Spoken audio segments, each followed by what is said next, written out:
সদৌ অসম উকিল সন্থাই যিটো আবেদন দিছিলে অসমৰ অধিবক্তা সমাজলৈ তাত লিপিবদ্ধ আকাৰত এই কথাখিনিকে কোৱা হৈছিলে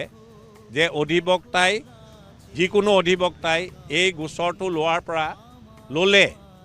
তেওঁ প্ৰথমে চিন্তা কৰিব লাগিব তেওঁৰ সামাজিক ৰেছপন্সিবিলিটিৰ কথা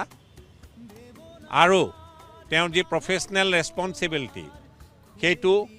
মুখ্য নহ'ব, সেইটো গৌণ হৈ ৰ'ব বুলি সেই এপিলটো আজিৰ তাৰিখলৈকে অসমৰ সমূহ অধিবক্তা সমাজে সন্মান জনাই আহিছে। আজি যদি কোনোবা অধিবক্তাই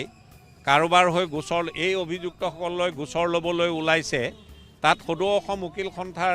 কৰণীয় একো নাই, কাৰণ সদৌ অসম উকিল সন্থাই যি আবেদন জনাইছিলে পুনৰবাৰ দোহাৰিলোঁ তাত কোৱা হৈছিলে যে অসমৰ অধিবক্তা সমাজখনে ছ'চিয়েল ৰেছপন্সিবিলিটিক তাক